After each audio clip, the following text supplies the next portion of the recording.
Hey, K2S Combat fans, I'm your host, Geena Lucille, and I am joined by my co-host, John Keys from Guns Out TV. Bam! What's up? What's up? What's up? Happy Sunday. Happy Sunday. It's tracksuit Sunday, I It's see. Tracksuit Sunday. Tracksuit Sunday. And you got one of the OG colors, that I maroon, the do, maroon yes. Adidas joint. Adidas, I just All thought it was you missing is like a bucket hat. You know what yeah, I'm I saying? mean, And, yes. a fuzzy Kango bucket hat. And Or then those new boots. Yo, I was okay. So here's the thing. I'm not gonna lie. I tried to get the big red boots. I really tried to get them joints. Okay. And the app was all messed up, so I couldn't get them. And one of my homeboys that lives like right down the street from me, I had no idea he was gonna really try to get the boots. He tried to get the boots on the app, didn't work. So he went online and the website worked. So he's getting the boots. So basically, but when he gets them, he's not even gonna open them. He's coming straight over here, and we're gonna just do a whole review, a follow-up on the big red boot, because I'm not gonna lie, I'm intrigued. I need to see what this looks like, the scale of it in real life, how it feels, and I got to put my foot in it, because it's like, how often do you get to feel like a cartoon? That's what those boots look like. You feel like you want the big red boot, Geena. I want the? I mean, you want the big red boot. Of course. I mean, I want to be able to not walk and fall over. Yeah, they look like you're supposed to just kind of stand in place when you wear them. I'm telling you, bet. Okay, look, I bet you somebody at the Grand Prix is gonna have the big red boot on. Maybe. You want to take that bet? I'm just telling you. You know, people when they come out the fights, they like to stunt. Yeah. So yeah, I think I know CJ, one of our fighters, CJ Groundshark, who's in the $100,000 lightweight Grand Prix. He's coming out with his like baby shark slippers. Wait a minute. When you say you mean he's gonna have baby shark slippers on when he comes out to the ring? Yeah, the cage. Yes. All right.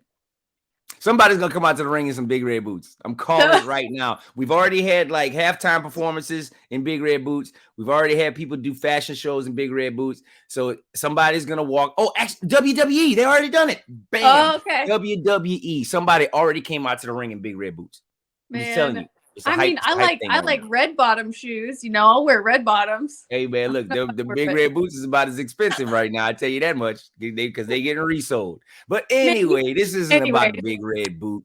This is about the prophet Jeremiah Scott. So listen, here's where we at, Geena. Just came back from Atlanta, Georgia. Spent 2 amazing days with Nate Williams at the gym, on the range.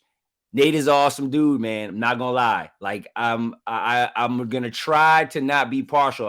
Because I got to know him, and then not only that, just to be fair, I'm immersing myself in the fight game now. I'm immersing myself in the MMA world, and man, I gotta say, I didn't know what to expect, and I didn't know how the people would be. But my goodness, if everything moving forward is a continuous reflection of what I experienced over these last 2 days, I'm excited for this for more reasons than you can imagine, because, I'm an energy type of person. I'm a commitment type of person. And that's what these people have. These men and women showing up to these gyms, they show up because they want to show up, and they show up to work. And when they get there, they are working from the time they walk through the doors to the time they walk out of those doors. And it's amazing to watch the discipline, the dedication. And then you hear some of their stories and their whys. It's like, man, like that's the stuff, in my personal opinion, that's missing from the whole scene. But I think that's what can set some of these other leagues maybe apart from like the UFC or some of these other really big name brands, is that telling more of some of the fighters' stories, or just telling the story of the community. Because I feel like the MMA community, from what I saw over the weekend, it's strong. It's loyal. I mean, it's just amazing, man. I enjoyed it a lot. Like I said, this is good. I'm in the right place. I'm among the right people. So I just can't wait to meet Jeremiah, man, and see what kind of energy he brings. Well, it's definitely your environment. I mean, like you said, it takes a ton of dedication, and fighting is a free sport. Like, they fight for free for a really long time until they go pro. Right. And to see these guys so dedicated with such a little paycheck coming their way 9 out of 10 times. So to see how dedicated they are on that level is incredible. Right. No, absolutely. Absolutely. So you're going to love Jeremiah. Oh man, look, and then I get to go down to Myrtle Beach and hang with the dude. I love Myrtle Beach. I have friends down in Myrtle Beach. I've been shooting and filming out in Myrtle Beach. I went hang out with Alex Zedra. We did a whole episode with her out in Myrtle Beach. So and Myrtle Beach is a nice place. I enjoy going there. So I think that'll be a good time. I'm looking forward to it. Absolutely. But until then, we're gonna have to settle for virtual. So we might as well just bring the boy bring him on in. Are you ready? I know he's ready to go. Jeremiah, you ready to go? I think Jeremiah's ready to go. Let's go ahead and see if he's ready to go. And he's ready to go. Let's go. What's up, Jay-Z? Jay-Z? Explain that, boy. Oh, man. Jay-Z is just something my cousins gave to me when I was a kid. That didn't really make sense, but if you come and watch me fight in my hometown, you'll hear the whole crowd chanting Jay-Z. And everybody here calls me Jay-Z. Call me Jigga Jay-Z, Jigga what? That's what they call me. But my cousins called me that because when I was playing football when I was younger, when I was hitting guys, I'd knock them out their shoes and stuff like that. I didn't do hard in football, even though I was pretty small when I was playing football back in the day. I smacked somebody pretty damn hard, and they said like I said, it doesn't really make sense. They call me Jay-Z because I was like a bazooka. I don't know. It's a strange thing. And it just stuck with me since I was a kid. And like I said, if you come here and watch me fight, you'll hear my name get chanted Jay-Z. So it's also on my hat. Hey, bro. Well, I'm glad you clarified that, bro, because if I would have went to your hometown and they started chanting Jay-Z, I would have been like, where's Jay-Z at? Where's Jay-Z at? So I'm so glad. Because, bro, I would have been the only one in the crowd, lost as hell, looking for the real jiggers. Please stand up, okay? No. Jigga. No, that would have been wild. That would have been really wild. That would have been a good joke to see right there, man. But dude, hey man, listen, glad to meet you. Glad to be a part of this entire event. Listen, man, I want to know more about your story, man. Like I said, I spent some time with your opponent in the Grand Prix, and I got to know him. I got to hear a little bit about his story. And most of all, like I said, just learn about the community, man. So I have a great respect for what you guys do already. So I just need to know a little bit about Jeremiah Scott, man. So that way we can swing the bias a little bit. You know what I'm saying? I want to know you just like I get to know him. Well, I've been into sports, full contact stuff my whole life, man. I mean, I remember when I was a kid, my dad we'd go to church every day. And I remember one day I was tiny, man. I hurt my arm, and my dad tied my arm behind my back. It was actually my left arm. And I boxed a bunch of the kids out in the front of this church. And I only had my right hand. Can you guys still see me? Mm-hmm. All right, because screen just went different. But anyways, so I only had one arm, and I remember being out front of the church, and I was just beating kids' asses with one hand. So I always like boxing and shit and hitting people. And I started, so I got into jiu-jitsu when I was 14 years old. And then that gradually went over into kickboxing and striking, all types of striking. So I was like 15 or 16 when I got into kickboxing. But I started at 14. So we're looking at, I'm 29 now. So I think that's about 16 years altogether. I've been doing mixed martial arts, competing in Brazilian jiu-jitsu. I fight. I have a ton of MMA fights. I have a few boxing fights. I have a few Muay Thai fights. So I'm very well-rounded in all of my stuff. Like I said, I started in grappling. That was my bread and butter. And then I like striking. I like banging. I like banging a lot. But I mean, don't get it twisted. I know I have a really good ground game and all that stuff too. And I don't know. Let's get to this. Let's go ahead and throw this out there with Nate. Nate's like, oh, I'm just going to take him down, choke him. Like, that's first off, I think, let me go ahead and say, Nate, you know, bud, that's not real. You know, that's not how things are going to roll down. And let's go ahead and let's break it down like this. Let's break it down to this. This fight is actually been a fight that's been in the making for years now. Me and him, our names have been mixed together a little bit. I think the fight community has kind of wanted this fight a decent amount. Like our names have been tagged together, our pictures have been put together, and me and Nate have had a little bit of back and forth talk, just a little bit, just to know that, like, hey, motherfucker, like, you know what I'm saying? Like, you stay over there, I'll stay over here, but, like, you know what I mean? But it's fucking awesome that the time has come. And on April 15th, I get to come to your fucking hometown, boy.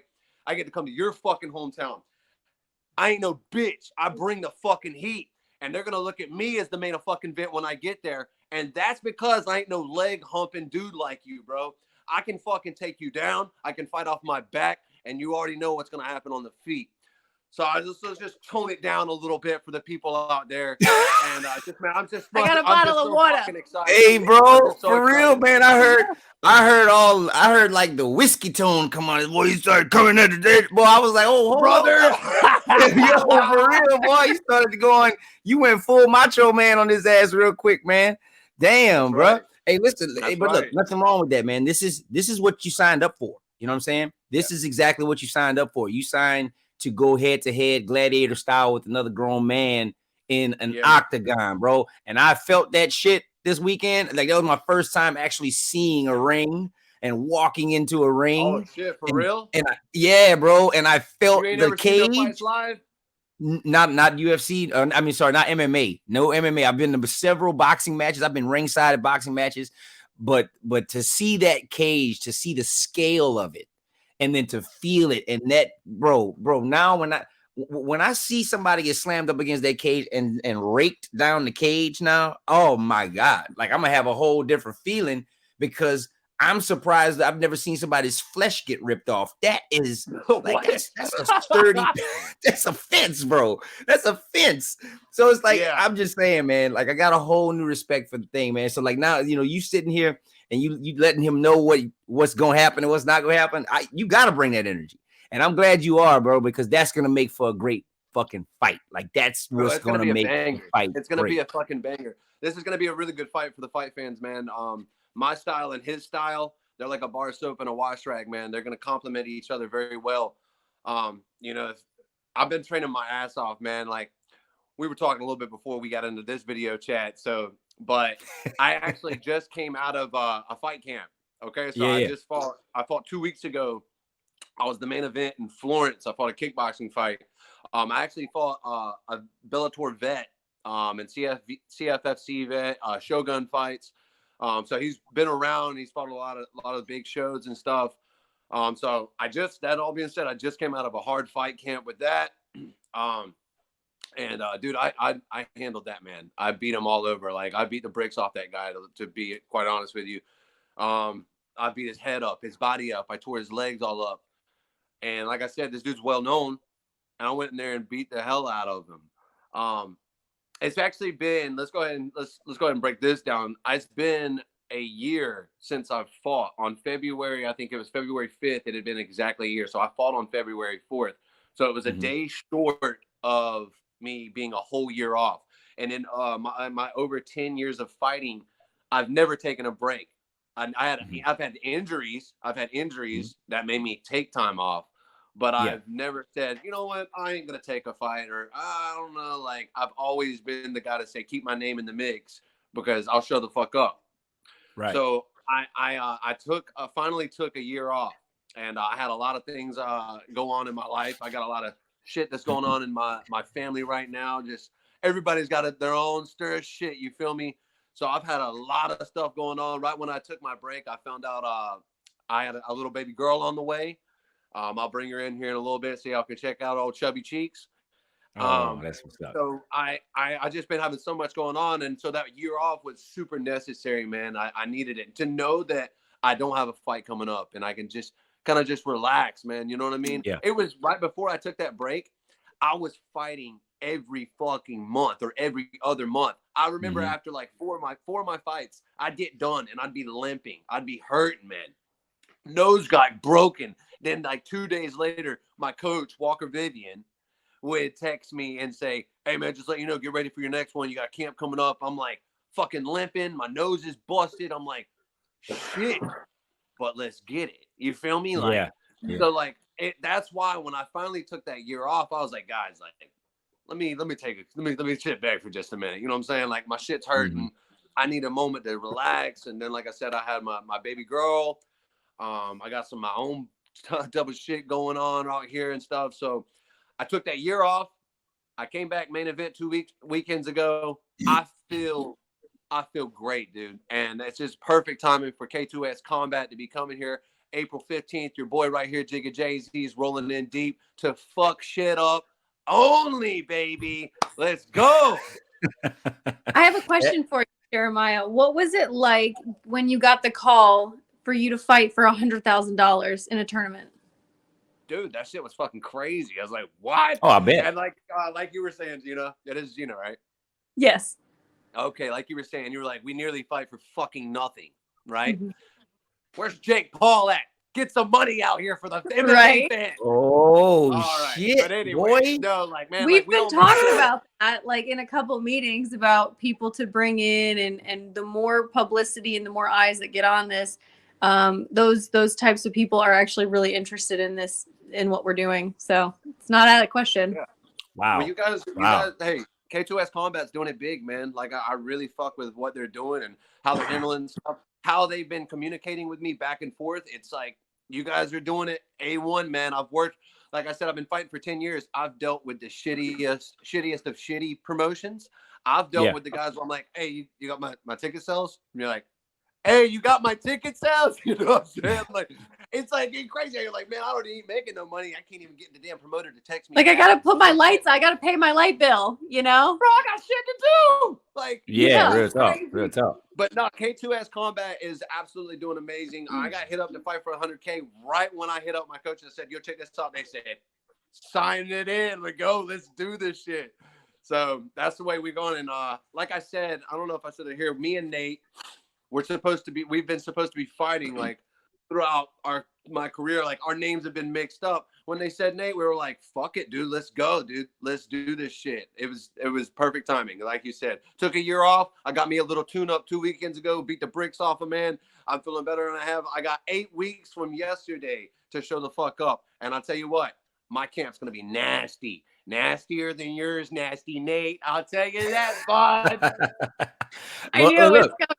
Let me tell you something. I might have to be the judge of that because I went down and I saw Nasty Nate's camp, okay?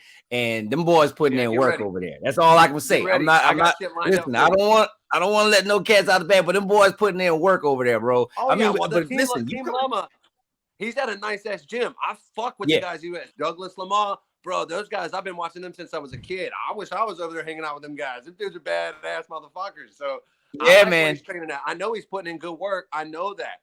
But it comes down who's more talented, who wants it more. And I'll tell you what, dude, I want it more than anything. It's all I want. I got a little baby girl. I got shit. I need that $100,000. I'm coming for everything, dude. I'm literally putting everything on my life to the side and putting it into these I train Monday through Sunday.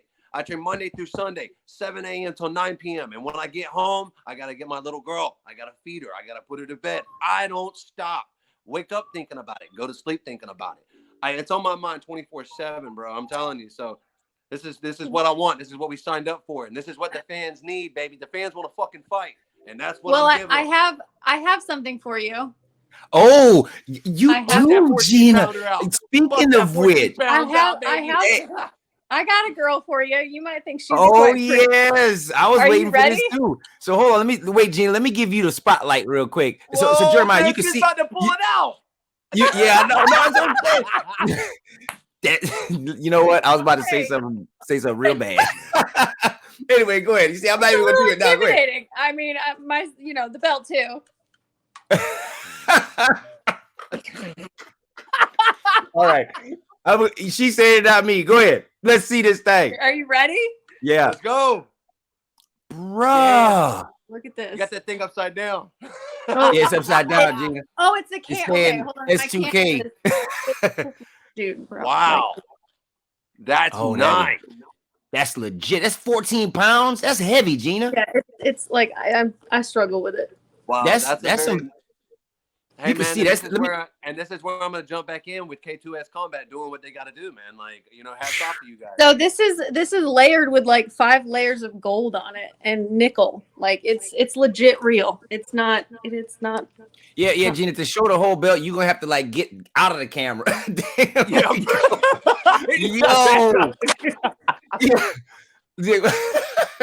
Now that is proper merchandise modeling, okay? Yeah, that's dope. Hey, listen, y'all. So as an announcer and a commentator, right? I get a clone of the belt, right? Oh, you want a clone? Yeah, I need a clone of that. I need that to go up on the wall back here. It's that's not bad right luck above if the I gun. hold it. I can hold it. That's legit. It's a little big on you. Yeah, you might need to get one your size. All 5 foot of me.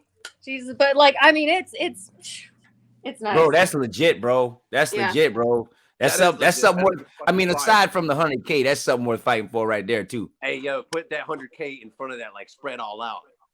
Yo, hey, you know what? That's a great idea, Jigga. Great idea. You know, we're gonna have to look at that. We have to look at get some B-roll of that 100K in front of that belt. That's gonna really send a message. Too. Like, let's start posting some 100K out here.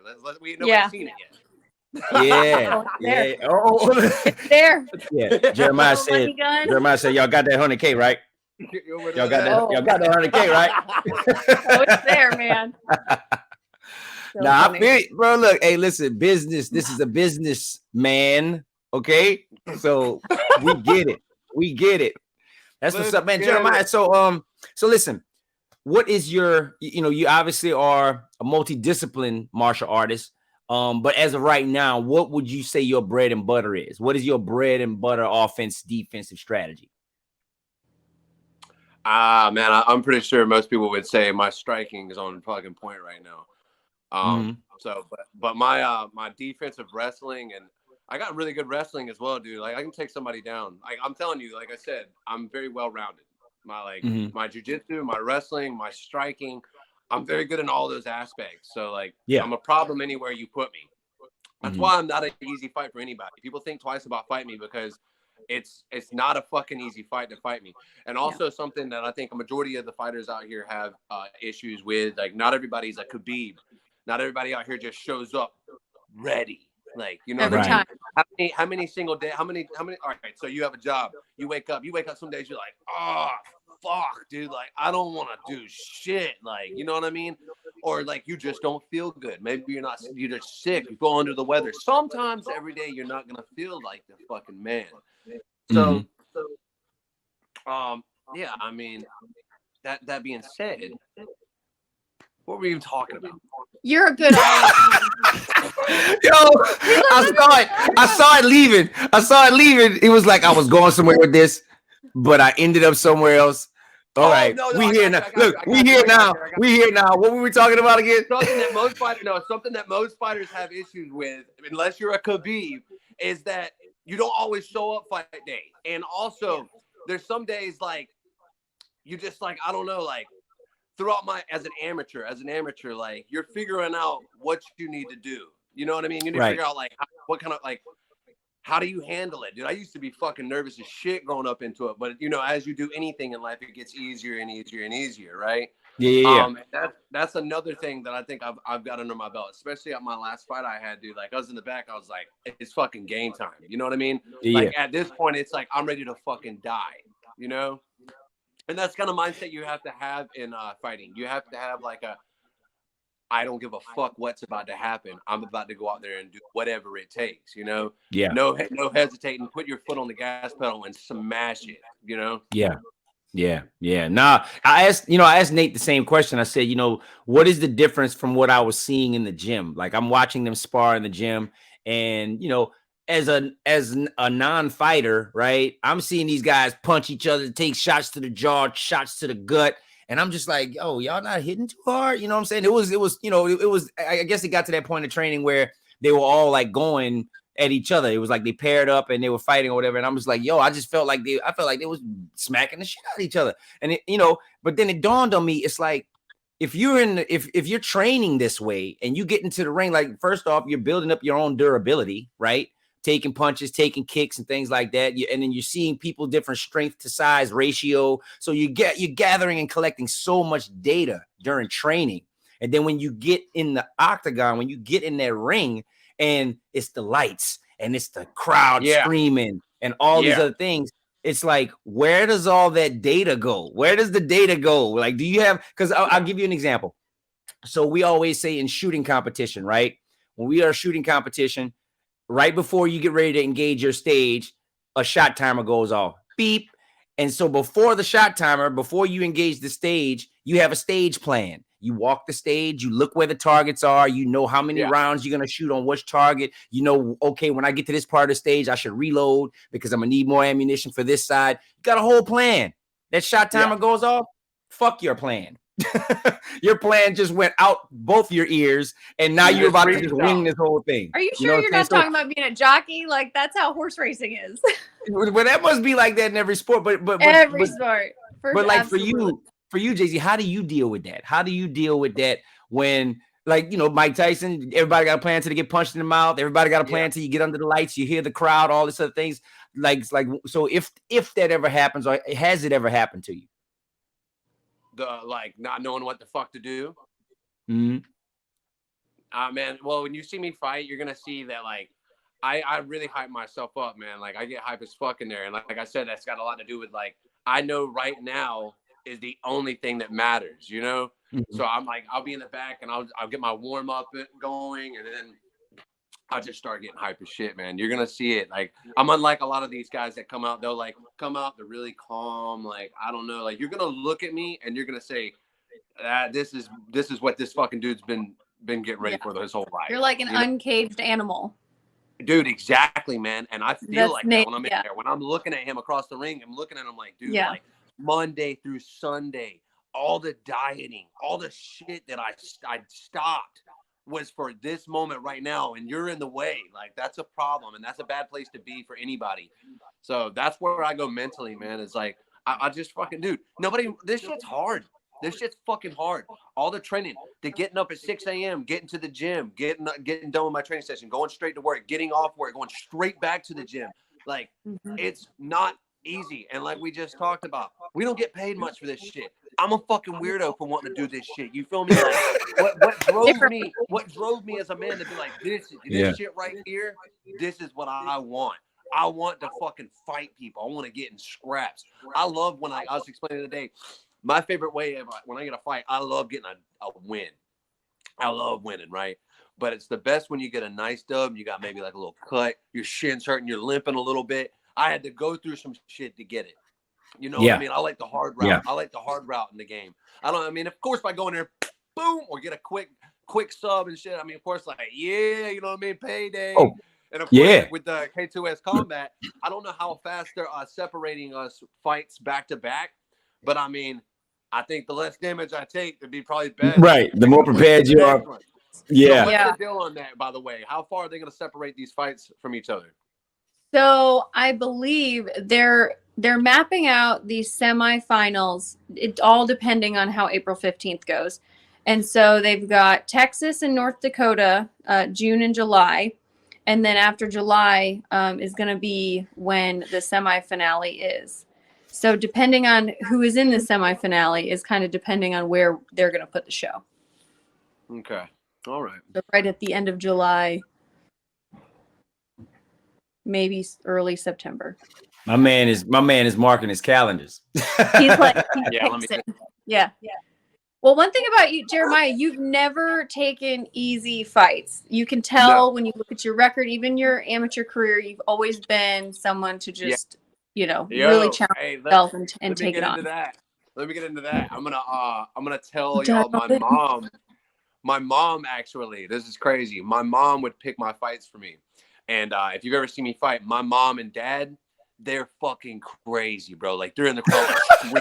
You'll be like, you'll be like, listen. They'll be like, let's get it on, and we'll start scrapping, boom, boom, and then you'll hear somebody like, like screaming my name and shit, and you'll be like looking at the fight and go, what the fuck? And you'll see my mom and dad over there like fucking with chairs and shit, like. So like, wow, my mom, I'm not even fucking playing. You can ask my coaches. I'll be like, hey mom, like you look through these names. and tell me which ones you want. You know what I mean? My mom always, and I'm not playing, pick the hardest ones. And that's the shit that made me, my amateur career. Now that I've gone through my pros, my coaches, they picked up on those. But in my amateur career, my mom was always like picking them. And of course I would send them over. I'm like, hey guys, this is what we got going. Mom said I should do this one. And they're like, all right, fuck it, you should. Mom said, all right. My mom can't say no. My mom knows just like the best people in the world knows, man. Especially as your amateurs, because nobody remembers my amateur record. Nobody gives a fuck about my amateur record. Those are the times you're supposed to go through the most shit. And I'm telling you, you know that shit makes you. And that's what my mom wanted. She didn't want no cupcakes. Also, I didn't want nobody to say something about me and be like, oh, Jeremiah fought cupcakes. I don't fight no cupcakes. I fight whoever the fuck they give me, whatever name it is. There's not been a name go by and I'm like, yo, the money's right. We're going to show the fuck up. I'm not fighting people for fucking free in MMA. This shit's hard. Like I just said, this is hard ass shit. You're talking elbows, knees, getting slammed on your neck. Like, fuck, somebody's brothers like, hey man, come fight this badass stuff, 300 and 300. Whoa, bud. You gave me a really good idea during the so we have weigh-ins in the morning and then we have a mock weigh-in and then possibly a seminar with Detroit Dust. But during the press conference, we need to have Jeremiah the Prophet cupcakes and hand them out to everybody. And we find no cupcakes. What? I don't know. Hand out the Prophet cupcakes. I don't know. I don't know if I'm with you on that one either, Geena. I don't know. I feel like there's gonna be a mixed interpretation on that. And I'm sure Jeremiah doesn't want nothing to do with that. With a cupcake, man. Somebody's take it or leave it. Man, somebody gonna end up getting smushed in the face with a cupcake at the weigh-in. Now you got insurance liabilities because the frosting is gonna blind them and shit before the fight. And so they're gonna be like, I could have won the fight, but Geena brought these cupcakes out and the frosting made me get cataracts. I couldn't see that. You don't want that. You don't want that. You already know somebody who's probably wanting to pull out. So once the cupcake icing gets in, I'm like, I can't do it no more. I can't. You shouldn't have smashed the cupcake in my face. I can't do it. Oh man, but listen. No, I think we're gonna have some we're gonna have some cupcakes. Listen, I'm staying the hell away from them damn cupcakes. I suggest you two too, Jeremiah. Just stay away from the cupcakes, okay? Yeah, I'm still out. Yeah, man. But look, I just wanted to circle back to what you said, man. I thought that was awesome. Your mentality about your amateur record, bro, and that lets me know that you really take this serious, because if I was in your position, bro, that's exactly what I would have done. I'm like you said, yo, amateur record, who cares? I'll fight the toughest you got in the amateur, because first off, I want to test myself. You know what I'm saying? I want to see if I'm built for this. Because if I'm not built for it on the amateur circuit, if I can't go out here and take beatings and give beatings, get my wins, takes my losses like bosses, you know what I'm saying? I don't need to be going over the pros or whatever, right? So for you to have that mentality, I think that shows that you have a clear goal in mind for what you want out of this. Yeah. Hey, let me go over this real quick. This has got to do with the NFC. Since Nate, he's like based out of the NFC. Like I've seen him fight there a few times, like years ago. That's where like his name came up and stuff. They like Nate over there, I think. I went professional at 21 years old, and the NFC, I've only fought for them one time, and those fucking guys set me up, man. I ain't really talked about this. We on live stream. Somebody gonna hear about this. It's time to let this shit out, right? So they set this shit up where they had me fight one of the NFC's dudes, and like I said, I was young. I just turned professional. They turned me pro into this fight. And they didn't tell me what they had set up until like a day before the fight. But they wanted me to fight and match me up with one of their guys, because I was training under one of Matt Serra's black belts. Matt Serra is like one of the big guys in the UFC. And at the time, UFC was doing a show called Dana White Looking for a Fight. And it had Dana White, Matt Serra, and Holyfield teamed up together, coming out looking for a fight, looking for somebody to take and put into the UFC. This show's actually where they got Sage Northcutt, some big names that you'd know of if you'd watch the UFC like that. But so they signed me up for this fight to go. I turned pro. I still feel like I was a little like green and understanding how to like we were talking about in the back. I was kind of psyched out about my fight, nervous. My coaches at the time sucked ass. They didn't really have my back. Like it was, the fight game's hard, man. Having good coaches, having people that are truly there for you, that want to support you and help make you to be the best, you know? So So we get to Atlanta. NFC has us there. And then they finally bring it up. Oh, we've got Dana White, Matt Serra, and all them here. And they picked me because I was training with Matt Serra's student, and it made it a big mix. When they got there, we're like, oh my God, one of Matt Serra's students is here. We're here watching it. So like, I'm in the back, my first professional fight. I'm in the back, and I remember all the fighters are in the back room, bro. I'll never forget it. I'm back there training and getting warmed up for my fight. And next thing you know, this fucking door opens right down to the side right here. And the UFC cast crew comes back there, big ass fuzzball coming over the top of my head. I'm like, what the fuck? Matt Serra comes in. He's like, you listen here, mother, grabs me by my head, pulls my head, and he's like, you listen to me, motherfucker. Fuck all these cameras. Fuck all this bullshit. You go out there and fucking fight your fight. And I'm like, yes, sir. 21 years old. This is 8 years ago. And I'm like, oh my God, UFC cast crew. Everybody comes in there. They just fucking, he comes in, grabs my head, says all that shit. Right before my fight, he walks out the cast room, he walks out the back room, and I remember, dude, right when he walked out, the back room was like this. Cricket. And every fucking fighter in there is looking at me like, who the fuck's that guy? And why is Matt Serra and Dana White here to see him? You know what I'm saying? Mm-hmm. So, like, that is my pro fight. I'm like, oh my God. Like, fuck. So let's get down to this. That on top of this, dude. The NFC fucked me, dude. They're like, all right, coaches, you got to go that way. Jeremiah, you come this way and walk to the backstage, right? And they want me to walk towards the cage by myself. I get back there and my song turns on. I'm waiting for my drop. I'm waiting for my drop to come out there. You know what I mean? My song's going. It wasn't even long, dude. It was just like waiting for the drop. I'm like, we're sitting in the back. One of the NFC dudes is looking at me. He's like, hey, man, come on, let's go. I'm like, hold up, I'm waiting for my drop. He was like, no, let's fucking go. Get your ass out here. And I'm like, what, 21, kind of like never like witnessed, you know, I'm like, what? He made me walk out when I didn't want to walk out. I was like, what the fuck's going on? I'm walking out. The whole place in Atlanta's booing me, shit talking me. The fucking dude's cage side. If you look up Dana White looking for a fight, this dude's standing at the NFC ring right there, working with NFC, drinking beer, shit talking me from the side of the cage. Matt Serra and him almost getting a fight because he's bashing me, one of his coaches, one of his students. So like it had a bad taste with him. Anyways, the NFC sent me there knowing what they were doing. I was young. I was 21. I was beating that fucking dude. I won the first round. I was beating in the second round. I just didn't have my I wasn't quite ready, man. And I'm telling you, all that shit that happened before, the Matt Serra, Dana White, the fucking UFC cast crew, they're all coming in there, getting told, no, you get the fuck out here, getting booed by everybody. I was young to like the fight game, man. I was like, what's going on? Why is everybody being assholes?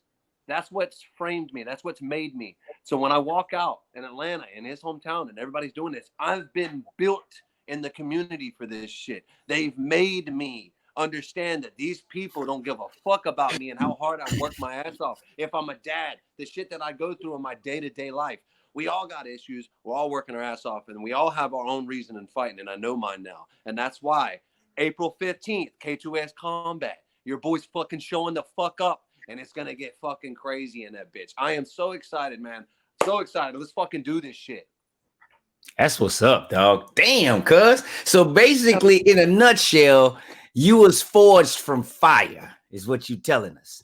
They the fight game has put me through some shit, man. Losing's fucked me up in my brain, made me kind of question what I'm doing. And I'm telling you, man, I know what I'm doing. Like I told you guys, I took a year off. Like, this is a good time to be back, and I'm ready to fucking fight. This is why we took this fight. It's game time, dude. It's fucking game time. Everything has divine timing, man. You know, and at the end of the day, you know, K2S Combat, it wasn't here, and then now it is right at the time that you're coming out of everything that you're coming out of, bro. So divine timing, man. That's all we can talk. That's all we can say about that, man. And listen, I'm looking forward to this. I'm looking forward to seeing, you know, you guys get in that ring, prove why you're the main event.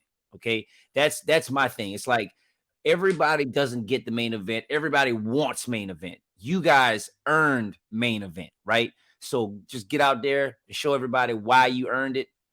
Prove us. Show us your why. You just told us your why. Show us your why too, bro. And I'm looking forward. I'm showing up to see it, bro. I'm excited. Yeah, y'all got me hyped now, man, for real.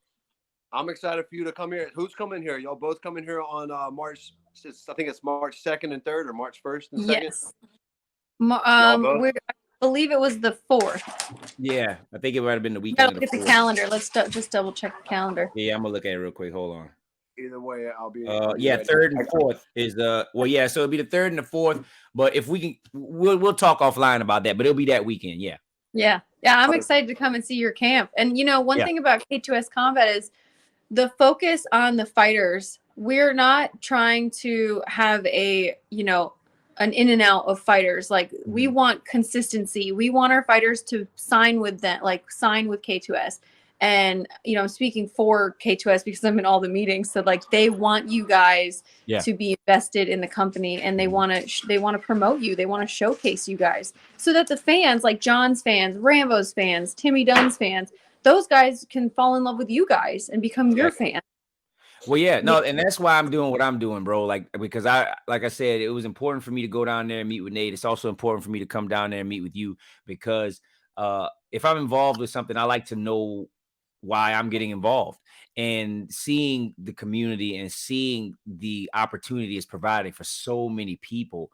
That's my why. I want to promote that. I want to let people know what a fighter's lifestyle is like. I want to let them know what the community is like. And like she said, I'm going to be promoting you guys to my fans, and I'm sure everybody else is involved is doing the same thing. So you're in a good place, bro. You're in a good place, ground level, ground floor. Let's go ahead and solidify something, man. And listen, let me tell you something. You're not going to get left off the hook, okay? When I come down to Myrtle Beach, I took Nate to the range. I don't know how you are with firearms. Do you own firearms at all? Do you own any firearms? Yeah. Oh, yeah. We're good.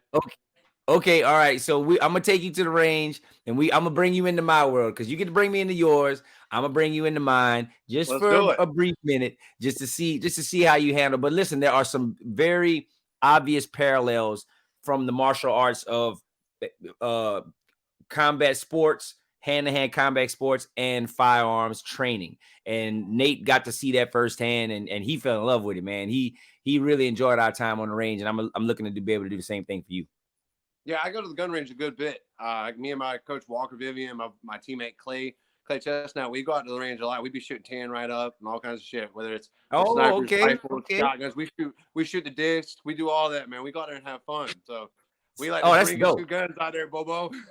Let's do it. All right, so before we end tonight, there's been a question that we're asking every Grand Prix fighter, and we're going to put this in all together. Who is the toughest opponent for you and the weakest opponent you feel in the whole bracket?